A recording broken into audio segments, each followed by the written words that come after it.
Je m'appelle Gaëlle, je travaille au Conservatoire d'Espaces Naturels des Hauts-de-France et je vous souhaite la bienvenue pour ce Café Géodéo. Donc nous sommes sur le 7e Café Géodéo qui est organisé par le Conservatoire d'Espaces Naturels Hauts-de-France, la Direction régionale de l'environnement, de l'aménagement et du logement. Il est financé par le Fonds vert et la région Hauts-de-France. Je change mon diaporama. Et pour cette année 24-25, il est labellisé Année des géosciences, un programme qui est porté par le CNRS et l'Éducation nationale. Alors, les cafés Géodéo sont des webinaires qui sont organisés dans le cadre d'une collection un peu plus vaste d'outils pédagogiques que je vais vous présenter très rapidement. Géodéo, c'est une collection d'outils qui a été créée à l'initiative du Conservatoire et de l'ADREAL pour vulgariser les sciences de la Terre à l'échelle de la région Hauts-de-France. Elle compte un certain nombre de petits films d'animation, des paléo-environnements et un ouvrage de vulgarisation sur les espèces qui ont peuplé notre région par le passé. Tous ces outils sont disponibles gratuitement sur le site du conservatoire. À la fin de ma présentation, quand Laurent parlera, je vous mettrai dans le chat le lien pour accéder à tout ça. Si tu peux passer. Les webinaires, donc les cafés Géodéo, eux, ils ont été créés en 2024. On les a inaugurés avec l'ouverture du Détroit. Il y en a eu 6 sur des sujets aussi divers que les faunes du Quaternaire ou le changement climatique, par exemple. Cette année 2025, Laurent ouvre le bal. On l'en remercie vivement. L'idée, c'est de mettre en connexion les experts, les scientifiques, leur donner la parole sur des conférences et des sujets scientifiques sur lesquels ils travaillent, et de les mettre en connexion avec le grand public pour que tout le monde puisse poser ses questions. Donc, on espère que vous en aurez beaucoup à la fin de la présentation. Le tout est enregistré, mis sur YouTube, à disposition de tout le monde, pour ceux qui aiment à regarder et à re-regarder par la suite. Tu peux passer. Donc, je vais laisser la parole à Laurent Descott, géoarchéologue à l'INRAP. Je vais te laisser te présenter mieux que ça. Et puis, on se retrouve tout à l'heure. C'est très bien. Donc, je suis géoarchéologue. Je travaille dans la région depuis une d'années. La géoarchéologie, c'est faire de la géoscience pour les archéologues. Donc, concrètement, je fais des petits trous, des moyens trous et des gros trous pour essayer de dire des choses sur ce qu'on trouve. Voilà.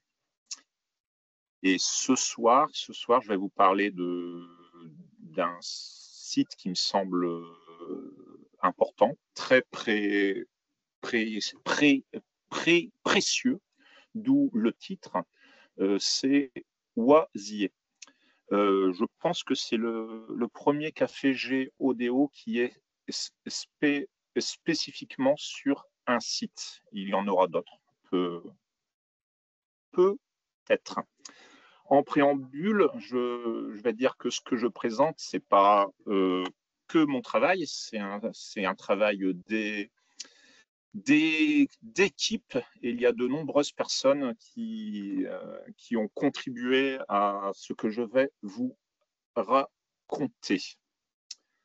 Ma présentation va être en 5 parties. Je vais d'abord présenter le contexte géographique, ensuite la découverte et les principales observations.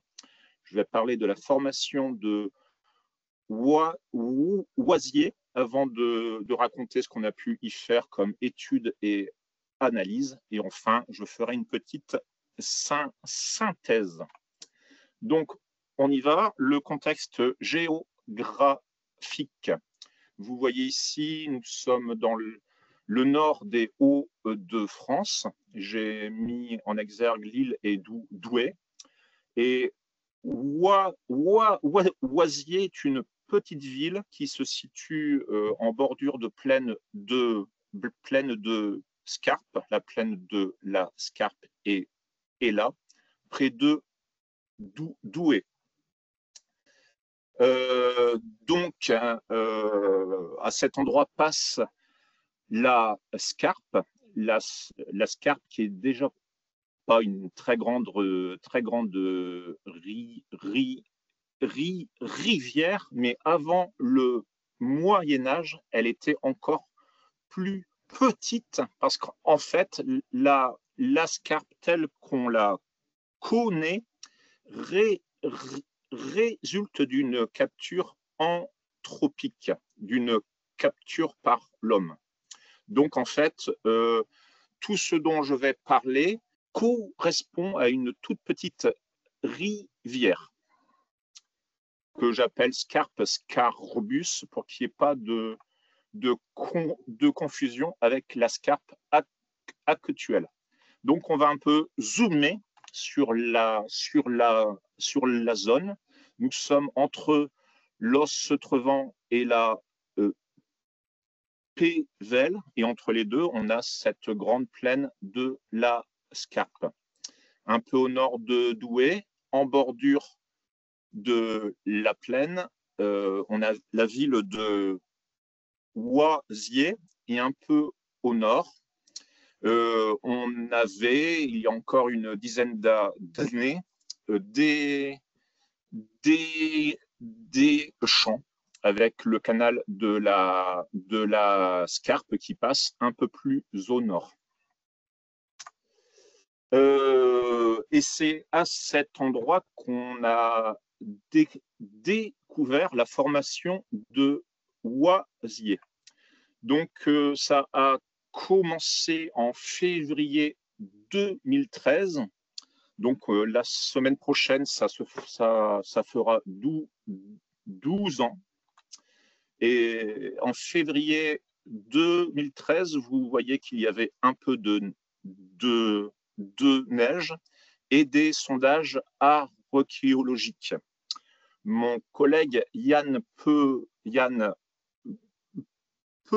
Petite de la communauté d'agglomération a trouvé à cet endroit une tourbe avec beaucoup de bois, de la faune et des silex taillés. Cette tourbe se situe sous un gravier de craie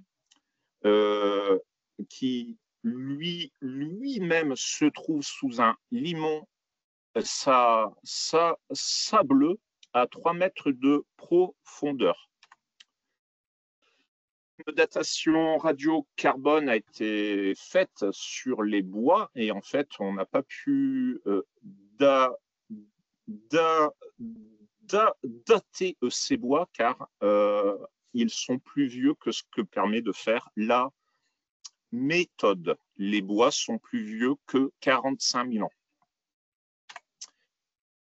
Quelques semaines plus tard, en avril de 2013, nous avons profité d'un ouvrage technique, d'un puisard pour faire de nouveau une observation.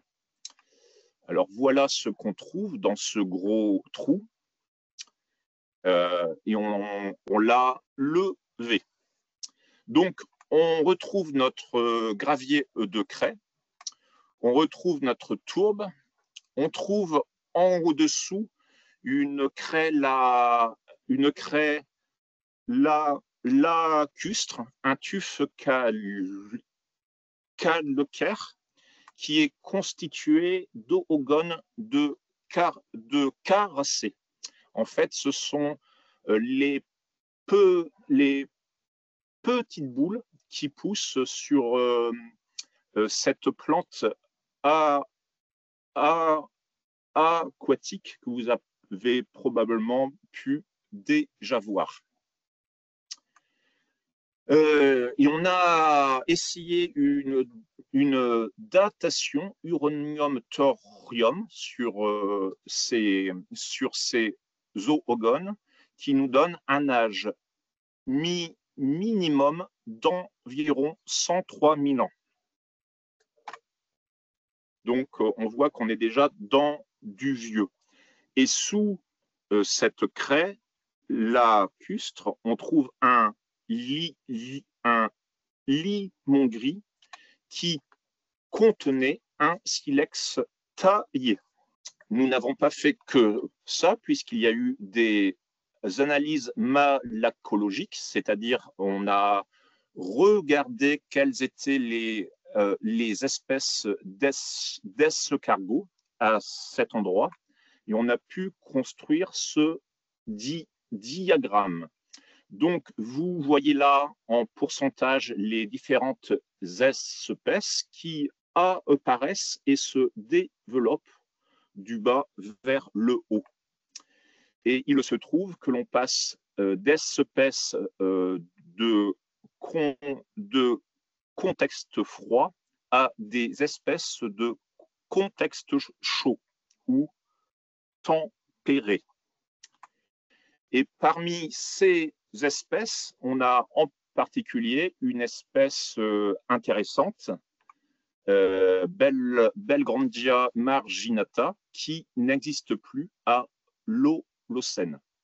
Donc, on a le passage d'un glaciaire à un interglaciaire, et ce n'est pas l'Holocène. Donc, j'ai déjà dit des gros mots.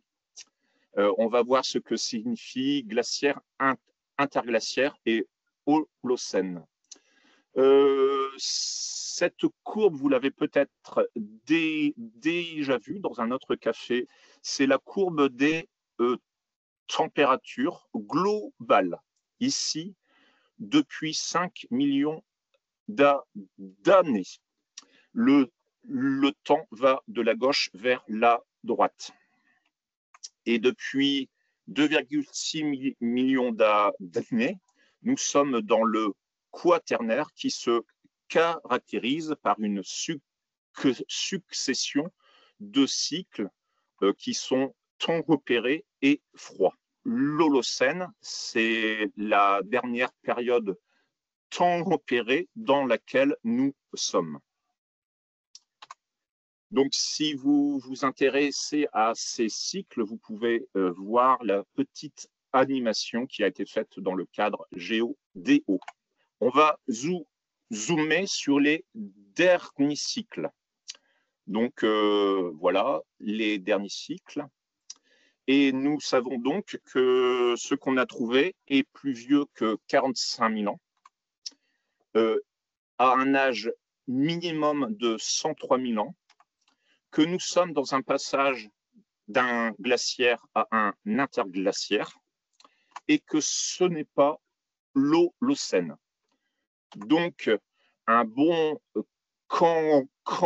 candidat est le dernier interglaciaire que l'on appelle Éhémien. Une petite précision sur ces réchauffements. Le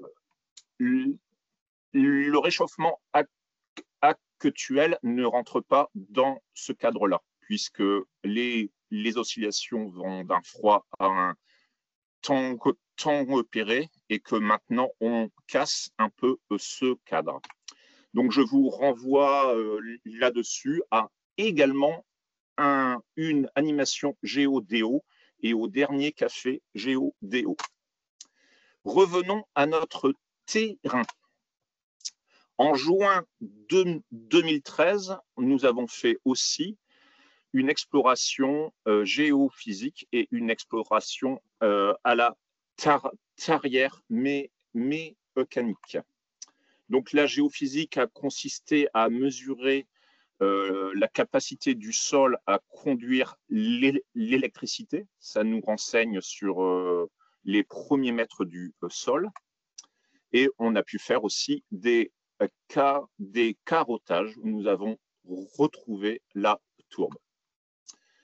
À l'issue de ce travail, on a pu mettre en évidence un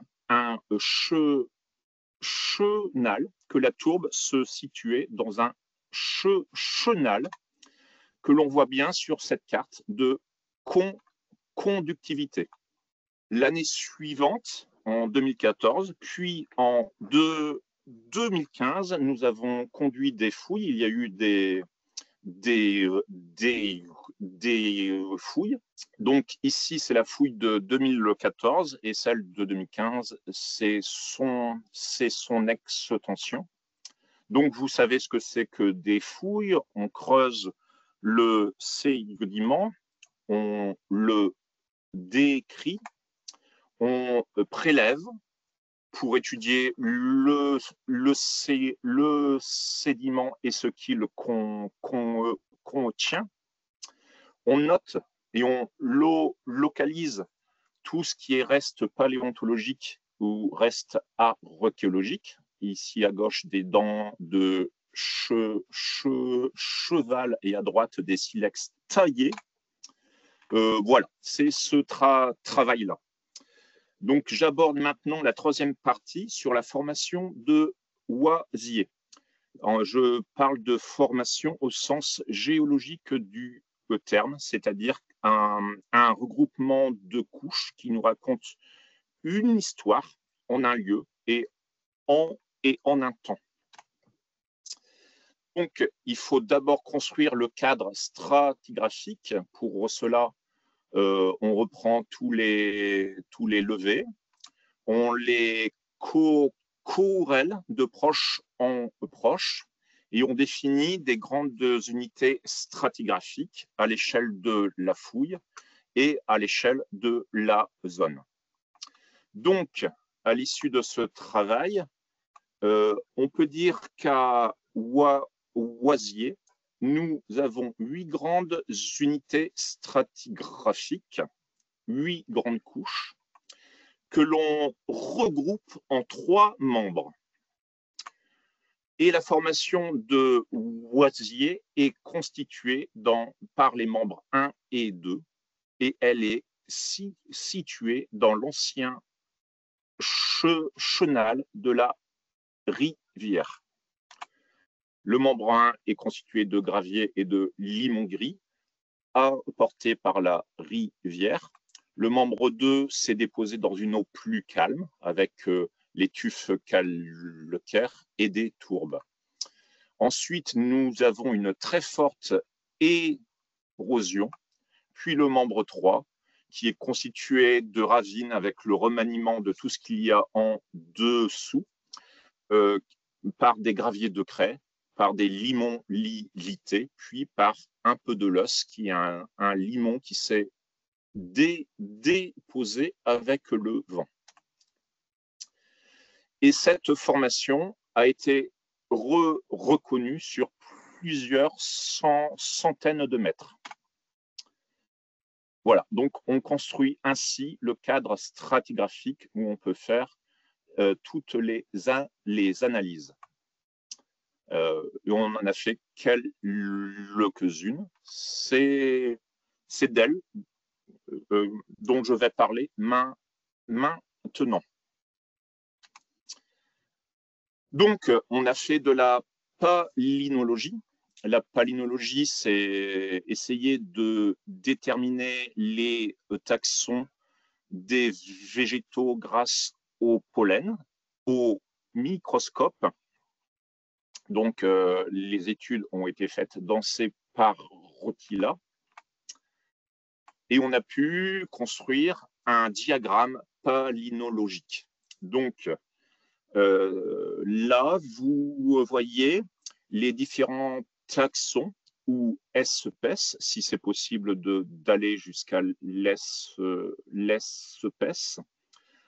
en pourcentage par niveau. Alors, je ne vais pas détailler tout, mais les points qui sont importants, on peut regarder ici vers le bas dans le membre 1. On a du pin, on a du genévrier, un peu de sol aussi et de houleau. Hop. Ici en rouge, on a les armoises. En orange et en vert, on a les poissées et les cypéracées.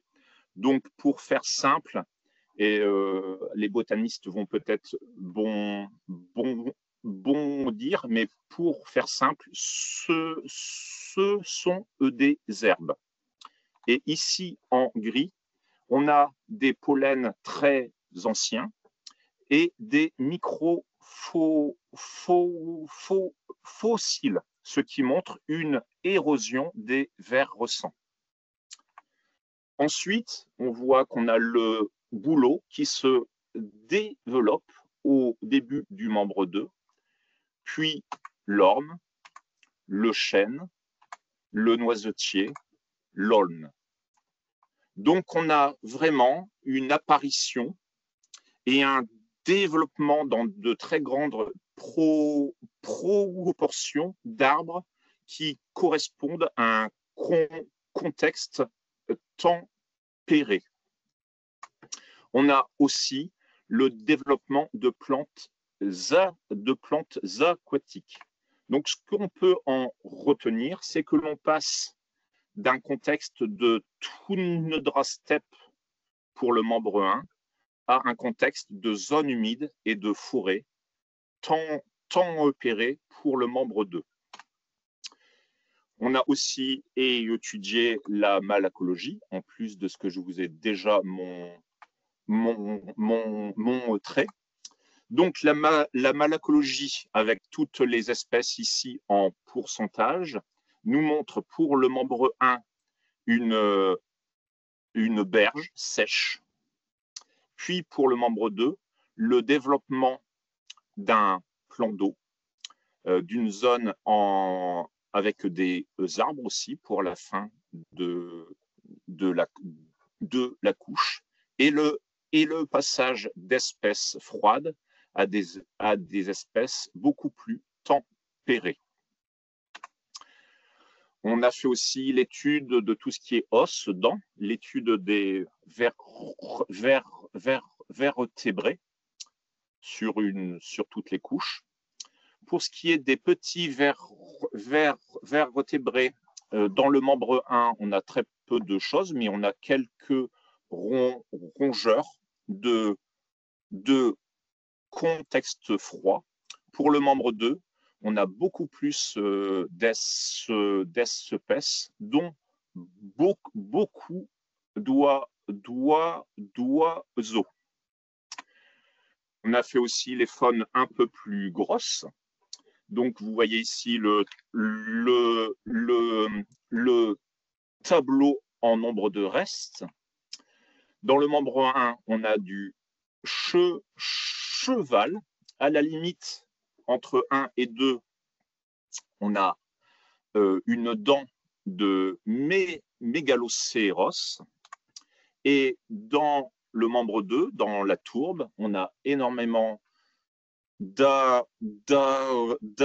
d'animaux, dont beaucoup de castors, et ils nous ont laissé de nombreux bois qui ont été appointés,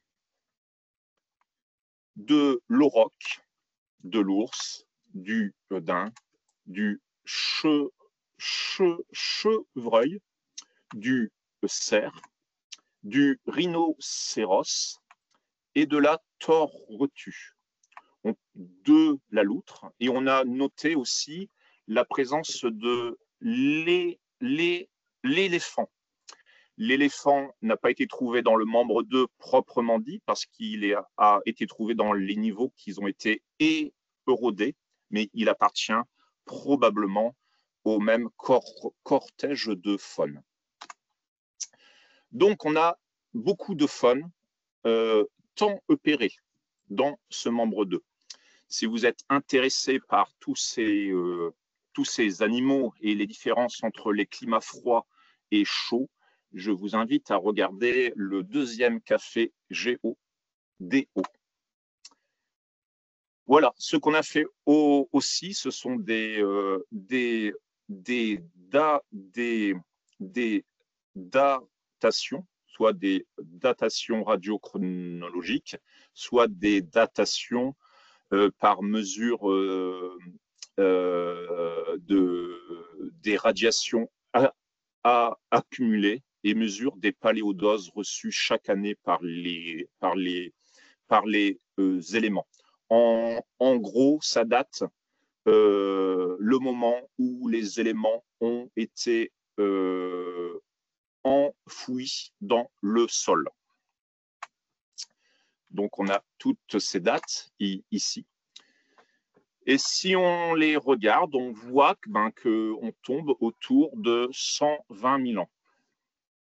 Si on les place sur un graphique, donc là, le temps va de la droite vers la gauche, de 170 000 vers 70 000 ans.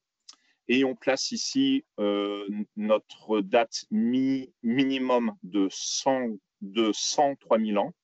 Et là, toutes ces autres dates avec leur marge d'erreur. Et on voit que l'on confirme une attribution à l'interglaciaire émien.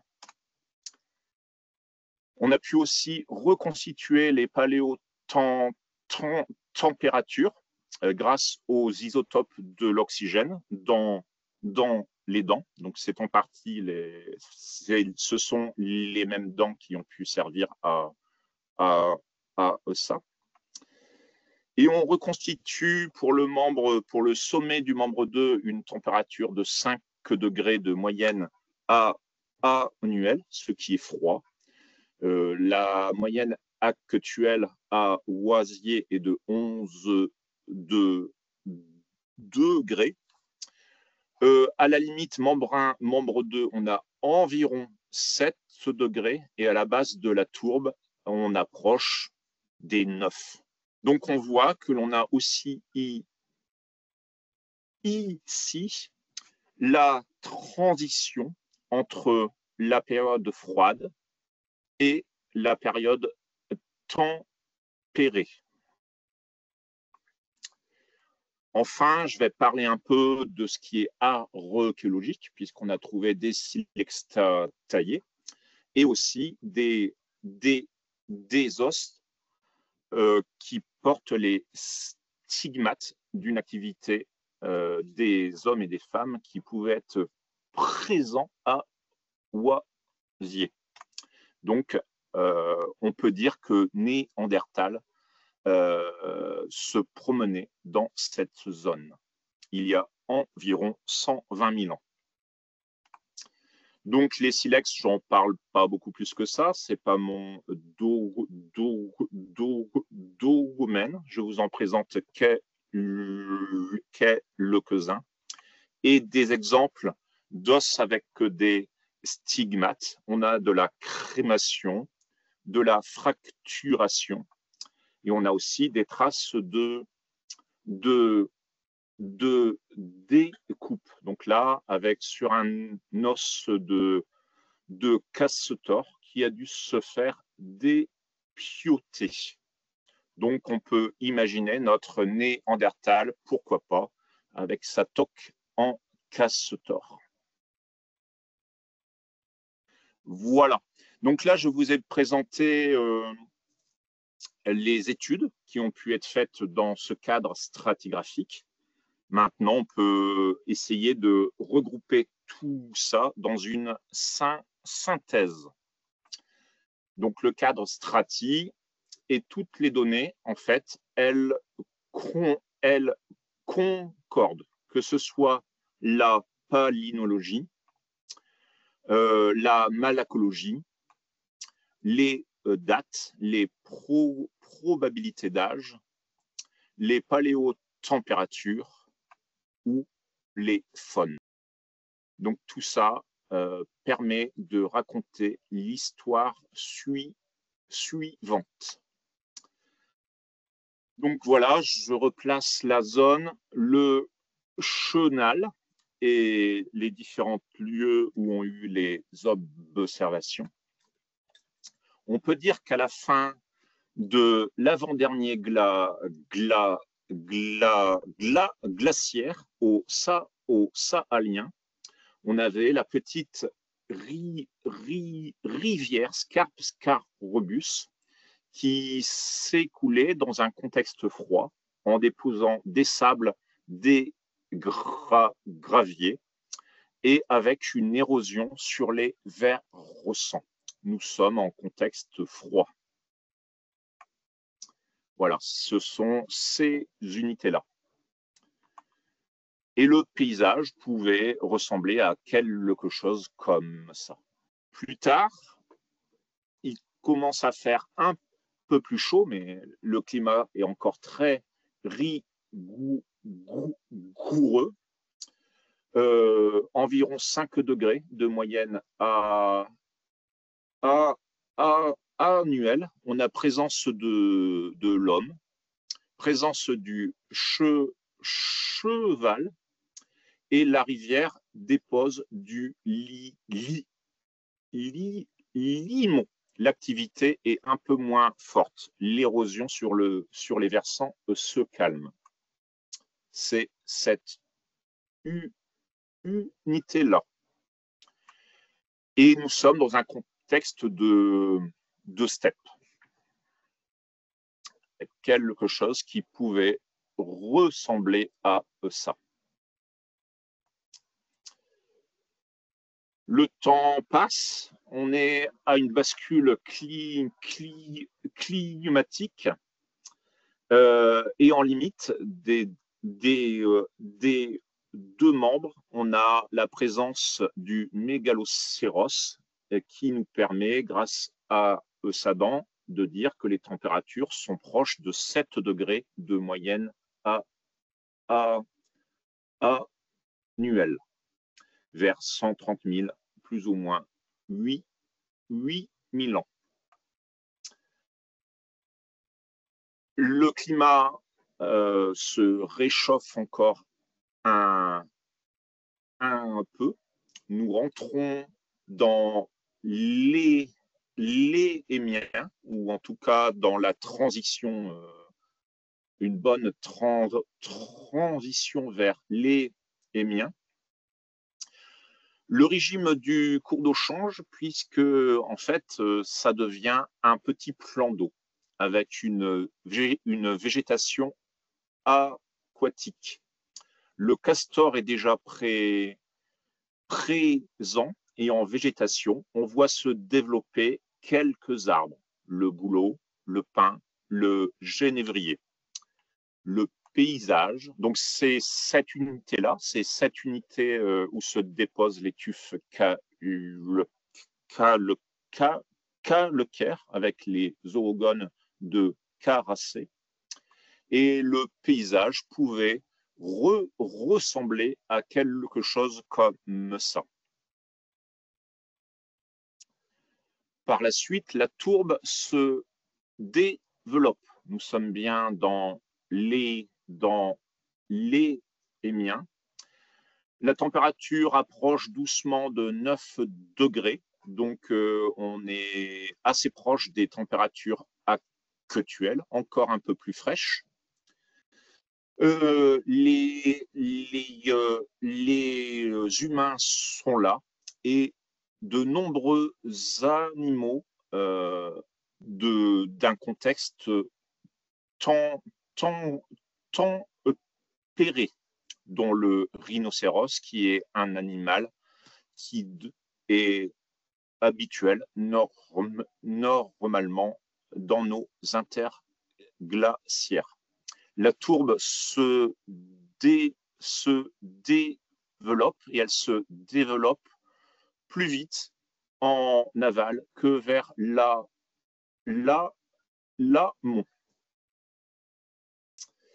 Donc voilà, c'est cette tourbe où on trouve beaucoup de choses. Et le climat continue de s'améliorer. L'homme est bien sûr toujours là. Et on note même la présence de chêne vert, une espèce qui est maintenant dans la zone méditerranéenne. Donc, nous avions à ce moment-là à Oisier un climat plus chaud que l'actuel. Nous sommes dans l'optimum de l'interglaciaire. Et le paysage est un paysage de forêt.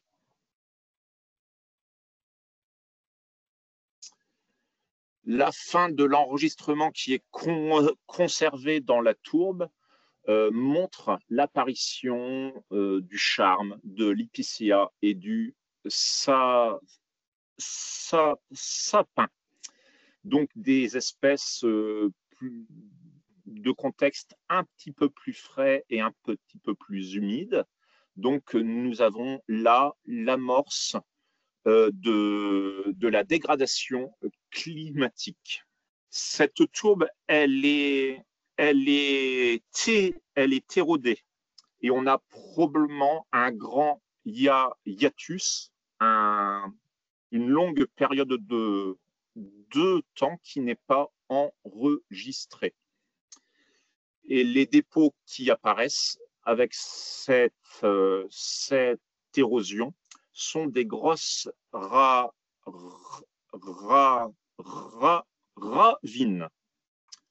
Voilà, des choses comme ça que vous voyez sur la droite. C'est une érosion qui a dû se créer sous un climat froid, dans un sol gelé. Ici, vous avez des tailles où vous voyez les dépôts, dont les dépôts de tourbe qui sont explosés par le gel. Et nous sommes déjà probablement au cours du dernier glaciaire vexélien.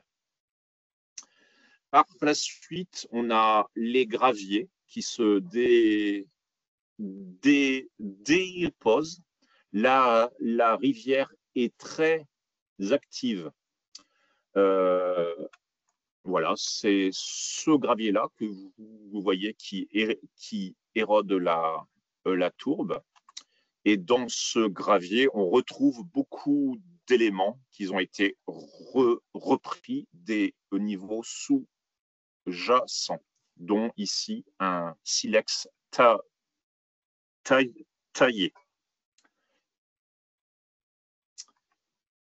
Et le paysage pouvait ressembler à quelque chose comme ça.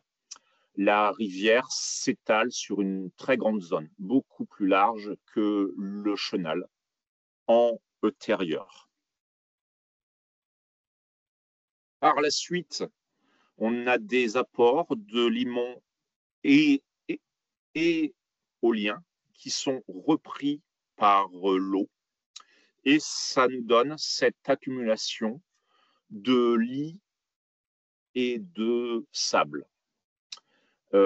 Et ça va s'accumuler sur plus d'un mètre, sur environ 2 mètres. Et la fin de notre histoire stratigraphique, c'est l'apport, toujours de limon et éolien, mais qui se dépose de manière homogène, cette fois, c'est du loess, et ça scelle la zone. La rivière ne coule plus à cet endroit-là.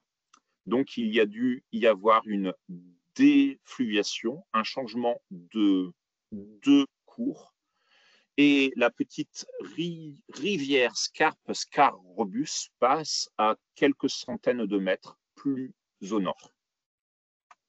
Voilà. Donc, la fin de cette histoire, ce sont ces dépôts de l'os qui, par la suite, ont pu être labourés.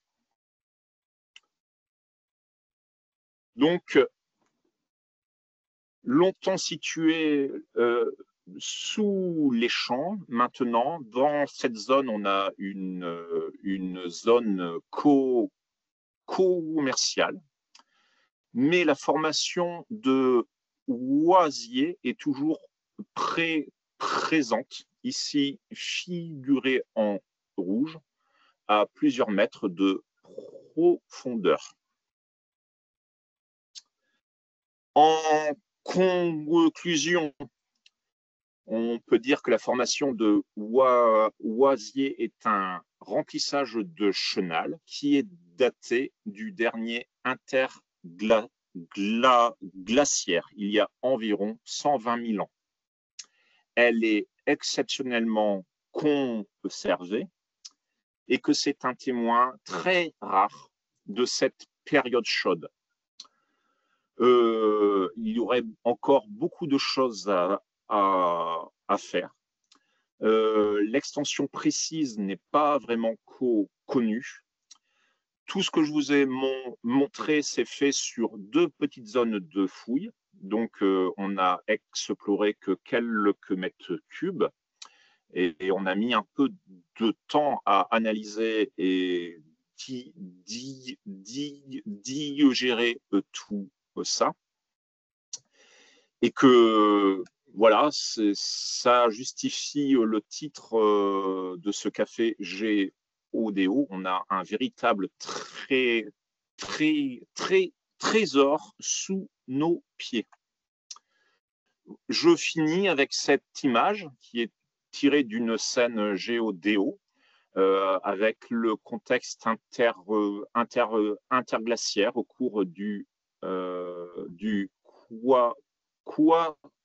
quaternaire, voilà, où on a rassemblé ces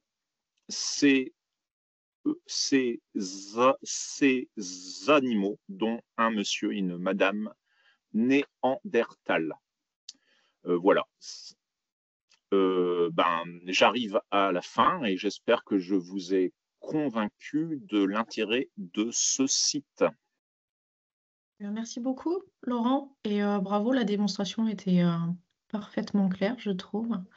J'espère que tout le monde en a été, on sera d'accord. Pour les questions, ça se passe dans le chat. Ah, il y a des applaudissements, magnifique. Ça se passe dans le chat, vous posez vos questions, je les lis, et puis Laurent, tu réponds. Ouais. Donc, on a déjà une question de Francis. Ce type de fouille est-il suffisant pour proposer que la SCARP s'est mise en place vers la fin du M1? Sinon, quels critères supplémentaires seraient utiles? La SCARP, Ouais. la SCARP existait déjà avant le membre 1. Alors, est-ce qu'elle passait exactement à cet endroit-là? Je ne sais pas. C'est possible, mais on ne peut faire qu'avec les témoins sédimentaires que l'on a. Donc, je peux dire que la SCARP coule au Savalien, à cet endroit-là, et c'est pas vraiment la SCARP, c'est la SCARP Scarbus, donc un tout petit cours d'eau qui devait ressembler à l'Escrebieux.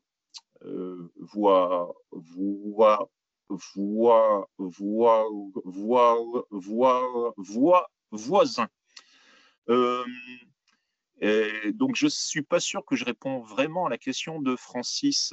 S'il pouvait préciser ce qu'il entend par là. Il est en train de le faire, le temps qu'il tape. Le temps qu'il tape, moi j'ai une question. Est-ce que, j'imagine que vous avez corrélé ces découvertes-là avec ce qui est trouvé dans la Somme. Est-ce Oui, que ça vous apprend des choses supplémentaires? Est-ce que ça complète ou est-ce que oui, ça oui. confirme des choses que vous saviez plus ou moins déjà? Les 2 sites sont complémentaires. Et donc, on a la chance d'avoir dans les Hauts-de-France 2 sites exceptionnels, les miens. Dans la Somme, donc c'est à Caours, sur le petit affluent Scardon. On a les dépôts de la fin du Saalien et du début de l'Éhémien, avec énormément de vestiges archéologiques et de faune. Mais on a peu de dépôts tourbeux. Et le reste de l'Éhémien est constitué de grosses concrétions de tuf. Alors que là, on a une tourbe qui est beaucoup plus développée et qui couvre une grande partie de l'Éhémien qu'on perçoit moins dans ce détail à Caours. Ok.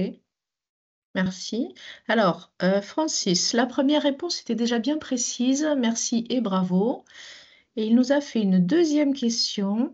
On peut ajouter une autre question. La migration de la Scarpe Scarbus vers le nord pourrait-elle être l'effet de la déformation tectonique, basculement très léger vers le nord?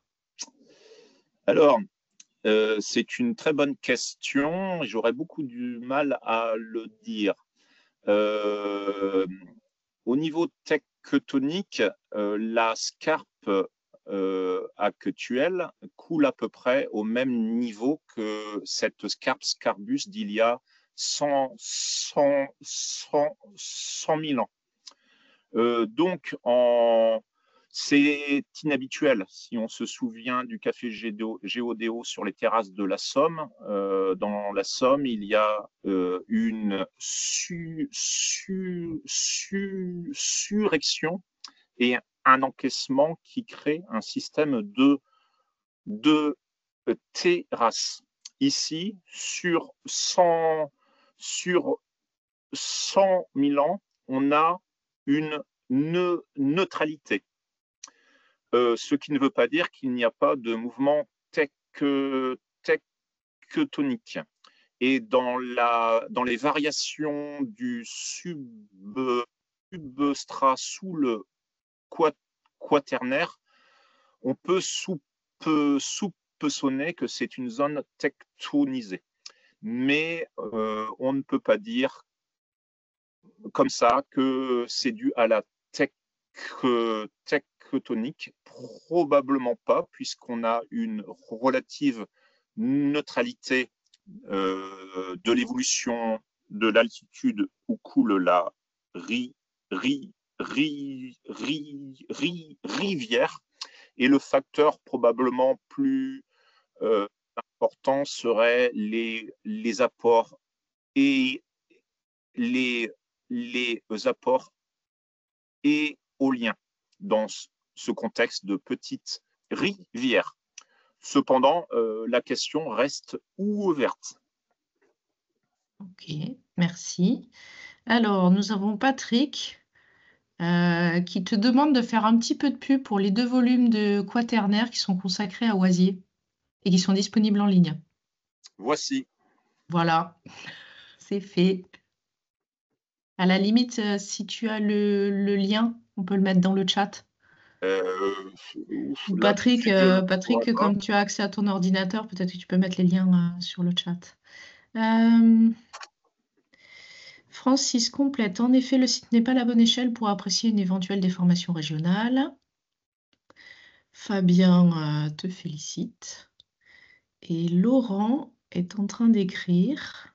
Alors, Laurent a présenté la méthode géophysique comme la mesure de la conductivité électrique. N'est-ce pas plutôt une mesure géophysique magnétomètre à protons d'après la photo? Alors là, Ce n'est pas mon domaine, mais je vais essayer de retranscrire ce qu'on m'a expliqué. Si je fais des erreurs, je m'en excuse. En fait, je pourrais revenir, mais il y a beaucoup de diapos pour le voir. C'est un tube qu'on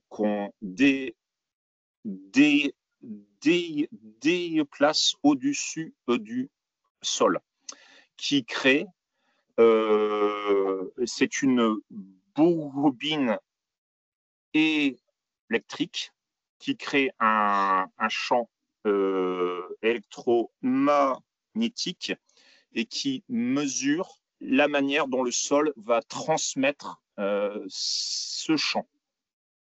Donc, je ne pense pas que ça soit beaucoup plus qu'une simple bobine et électrique. ok. Donc, Christine a mis les liens pour la revue Quaternaire dans le chat. Merci à vous. Olivier évoque peut-être la tomographie. Oui, on a fait des panneaux électriques. J'ai pas tout mis ce qui a été fait. il y a eu quelques panneaux électriques qui confirment la présence du chenal. Donc les panneaux électriques, c'est la mesure de la conductivité par implantation d'électrodes dans le sol, et on les espace pour avoir une vision en 2 dimensions. Personne n'est en train d'écrire, donc je te propose qu'on conclue. Si tu peux aller sur les dernières diapos, s'il te plaît. Oui, on y va. Parti. Bon, ça c'est fait. Donc pour conclure, encore une fois, merci Laurent pour le temps que tu nous as consacré et pour cette présentation très intéressante et surtout très claire. C'était un bel exemple d'analyse stratigraphique avec tout un tas de domaines qui participent et qui améliorent la connaissance. Donc merci beaucoup. Merci à tous d'avoir participé. Vous recevrez un mail pour vous dire quand l'enregistrement sera mis sur la chaîne YouTube. Et puis, bonne journée, bonne fin de journée à tous. Voilà, Merci. bonne journée. Au revoir.